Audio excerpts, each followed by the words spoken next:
I heard you talk about, let me put a baseline first. My family has been labeled with what they call so-called genetic disease, early onset Alzheimer's. And I heard one of the tapes a while back where you did talk a little bit about genetic diseases, as far as there's really no such thing as genetic diseases, but it's the fact that people are observing it in their family and people are talking about it. This is the perfect conversation to have on the heels of conditional living. Yeah. Because as people focus upon a condition and practice the vibration of the condition, then it's logical that they would have a similar experience. Right. And it really makes a strong case for being unconditional, doesn't it? Yes, it does. Yeah, because I've seen it with family members, and I'm doing the best that I can, too, to keep myself without thinking about it, but we get bombarded. Here's the thing. Yeah. Something that big and that frequent and that pressing and that important, if you haven't done the vibrational work first, focusing on that condition's going to get you. In other words, Right. and you can feel it's getting you Right. by the discomfort you feel when you focus there. Right. So what's the discomfort? We just want to ask you, and this isn't going to be hard, and if you don't get it right away, we'll help you figure it out. Okay. But think about what the feeling of discomfort is really about. When someone says to you, it's heredity, or when someone says to you, it's in our genetics, or when you're focused upon someone who is having the experience of it, and you feel that discomfort, Right. what does that discord mean? What's it telling you? The source isn't agreeing with what I'm thinking. Yeah. Yeah. So let's take that sentence and let's make it really matter. Great. Family member, source. Family member, conditional. Source, unconditional. Obvious? Source is pretty unconditional. Emotion, unconditional. Disease, conditional. So, not cleaning up your vibration, practicing a solid, unconditional foundation on things that don't challenge you is necessary first. Because if you start with things that are challenging you, you won't make it. Because the momentum is so strong. You got to become unconditional and know that you're unconditional in other things first. So pick something easier. Okay, yeah, because I witnessed my mother going through it and all this day, and my sister has it now. Witness is a really strong word, isn't it? Witness and condition are same words. Okay. Witness, looking right Condition. at what is, looking right at what is. And humans, you're used to doing that. Right. And why not? There's so much to see. There's so much to behold. Some of it wanted and some of it not wanted. But when you do the vibrational work first, now the impulse to see, and the ability to see. Have you ever had the experience? Esther has it a lot, especially when they were driving the bus cross country, so they were on the road all day most days, of having some place that they knew they were going to stop and passing hundreds of billboards and signs and not noticing any of them until the one that told them about the exit to that RV park. And Esther would say, it's funny, that's the first sign I've seen all day, and it's the one that I really wanted to see. So what's happening? Broader perspective is helping her to focus. So when you practice the unconditioned, and we're going to get specific about how to do that. We know you're all wanting to know what that means, because so far it just sounds like words. When you practice the unconditioned, then that turning of the vibration to the thought, to the emotion, to the impulse, to the rendezvous, to the manifestation, actualization, reality of what you're wanting is just the natural progress. But you got to figure out how to do that first. Right, because what's happened... And you got to start with things that are easy. You got to find out that you're good at it before you have to do it on something that's so in your face and so important to you. If you don't get good at walking the beam that's only 6 inches off the floor, don't walk across the Niagara Falls. Right. Show yourself that you can do it. And once you've shown yourself that you can do it, you can walk anywhere without trepidation. I guess I need some assistance with... I know I need to practice without seeing them. I've got a sister that's going through it, and We know, but what you're doing right now is practicing the vibration that doesn't help. Okay. You're practicing focusing on the condition that won't let you harmonize with source. Okay. And we could stay here all day and speak only with you, and we wouldn't make very much headway on that topic. Okay. Because there's enough momentum about it. You're not in any danger. There's nothing happening to you. We don't mean that. We just mean Sure. you're in danger of more negative emotion. Right. You're in danger of feeling fearful. You're in danger of feeling uneasy. You're in danger of perpetuating the potential of a vibration. You're in danger of holding yourself in a vibrational frequency that doesn't feel good when you don't need to. Right. So what you want to do is show yourself, pick topics where you can feel better just because you want to. That's really what focus wheels are about.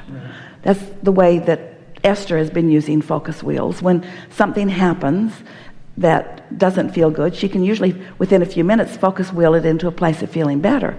But she's been doing it for a while. So let's pick another subject that is less tense but still a little troubling and show you what we mean. Anything been bothering you that's not death-defying? Anything been bothering you that doesn't feel as big as that? Maybe my business, just to build my business and how I build my business. That's a good topic. Are you self-employed? Yes. And do you have employees? One. And how's that going? Pretty good. Anything ever bother you about that? Yeah. What? Now, you see how we chose a topic that's less? Yeah. So there's contrast in it. So I absolutely adore what I do. I love it. I feel better than... Yeah, but get to the dirt. Get to the bad stuff, right? So basically, I love what I do and I'm very good at it, but the finances aren't where I want them to be. Well, we want to talk about the employee. Okay. Because that's lighter. Because on a scale of troubling and not so troubling, really troubling the subject of Alzheimer's. Right. Not that troubling, but still troubling the subject of finances. But way less troubling getting along with somebody. So let's take that lighter getting along with somebody subject and let's practice the vibrational soothing that we're talking about. So very impressive. So is there anything about that causes you some consternation or discord? Not really. I mean, we get along great and she does a good job. No, the only thing that bothered me a little bit is that she took a 3-week vacation. So I had to do her job, but that was really about it. We get along really well. All right, so that was a little inconsiderate. Right. A little inconsiderate. It caused a little taxing on your part. Right. It could have been different, but you already did the soothing on that. So tell us how you soothed that and tell us why you soothed that. Because we had to poke you to get you to even call it a problem because you'd done such a good job of soothing it. So tell us how you soothed that. Tell us the day that you really wished that she had been there. What was going on that day? Oh, I was overwhelmed. All right, so you were overwhelmed. The tendency was to then focus on the condition that seemed to have caused or exacerbated the overwhelmment. Right. So you did that for a moment, but that didn't feel good because your overall intention is to appreciate this person, and you mostly do appreciate this person. Yes. And you know that this person deserves to have some time off, and you want this person to have a life of her own, and you want her to feel happy in her world, and you know that nothing really went terribly wrong, and there were things that you didn't have to do that she caught up with later,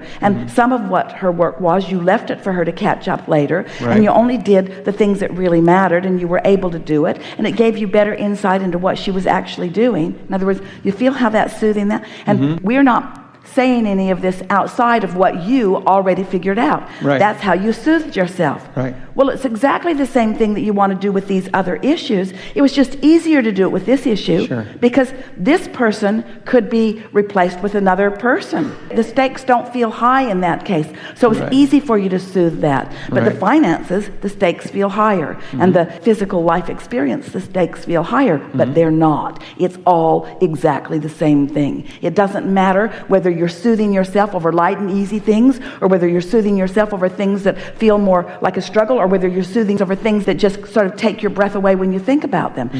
Learning to soothe will serve you no matter what. So we would consciously soothe. So anything else ever come up? Traffic bother you? No, not really. The only thing that bothers you is finances and Alzheimer's? Pretty much. Those are the big things. Well, then you are already a self-soother. You're already a self-soother. You know what to do. So let's take the finance thing. Okay. So poke at it where it's uncomfortable for a moment. Summertime especially, because my business drops a lot. And the way my business is, I'm pretty much the one that does all the work. I train dogs. And so it's my physical time where I make my money. And so, but I only have so much time in the day, so if I want to increase my income, I have to find other ways of doing. Or teach other people to do the same thing that you're doing. Right. I've done that before, too. So? Well, what I did was I didn't keep them with me. I train trainers and I send them on their way, and they pay me for that. So make some statements that sort of poke at the discord that you're feeling about business. Summertime business drops off. Summertime business drops off. What's a self-soothing statement that you can make? That summer doesn't last. I was just going to say. Summer doesn't last. Business picks up. There are other things that I can do. I can figure some things out. I always have. How long have you been doing this? 16 years. So I have a steady pattern. I now know things that I haven't known before. I'm doing better vibrational work.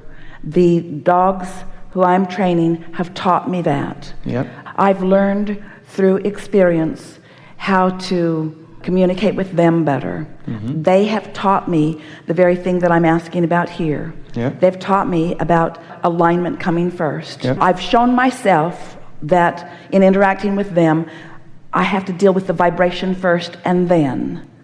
And when I do that, I have success, and when I don't, I don't. And so the very nature of my work is giving me the practiced basis that I'm reaching for here. I think it's why I've enjoyed that so much. Dealing with animals is much more pleasurable than dealing with humans. Most of the time. Because they are more consistent in these laws of the universe. Yeah. The majority of the trouble that I've had in my business has not been with the animals, it's been with their owners. And much of the training that I'm doing is not just with the animal, it's suggestions to the owner. I'm actually teaching them how to be steadier in their vibration before exactly they move right. forward. And so everything that I need to know about this ease relative to finances or Alzheimer's, I already know and am practicing on a daily basis. So I just need to take the same patterns that I already know and apply it to that. Okay. So what's the difference? This is the thing that we really want to have this conversation with you. It will benefit everyone. What's the difference between your expectation of results in the training of the dog and your expectation of the results relative to your relationship with Alzheimer's? What's the difference? There's fear over here. But why? Because fear is the difference of opinion. Right. But why? What is it that you're focused upon? The observation of it? With the dogs, where's your expectation? I mean, I can communicate completely clearly with them. But do you communicate with them not expecting it to work? No, I always expect it to work. And so you expect them to be cooperative components. Yes. So you trust the process of focus, and you know that when you get aligned and project that focus, that it is going to affect the outcome. But you don't believe that relative to the other, because the people in your family are not cooperative like these dogs are. That's, I guess, where it comes down to it. So what would you do? So what's the difference? The dog, you expect to be able to impose your opinion. Your family, you don't, do you? In other words, they've all got minds of their own. So do you think that the dog has less of a mind of its own? Is the dog's mind more moldable than the relatives' minds? Or is your expectation of their alignment greater? Definitely. Well, that's worth thinking about, isn't it? Yeah. And so that's why you have to be willing to be unconditional. Have you ever had an untrainable dog? No. Isn't that interesting? Yeah. Isn't that interesting? Yeah. And yet there are untrainable humans all around you. That's exactly right. Yeah, no, they all think the same way. And so, So what might you do in order to hold your vibration where it is with your dogs?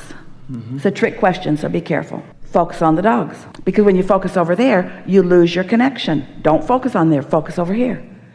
When you focus over there, you lose your connection, focus over here. When you focus over there, you lose your connection, so don't focus over there, focus over here. Until you remember that, your power of influence. Now, we're not talking so much about your power of influence with others. We're talking about your power of influence with your own self. We want you to discover for yourself the confidence of alignment that you have when you're training these beasts, when you are focused upon something that feels out of your control. That's what unconditional alignment is. You take the condition out of it and gain the control. Take the condition out of it and gain the control. Take the condition out of it and gain the control. And soon you have such expectation that then you can look anywhere.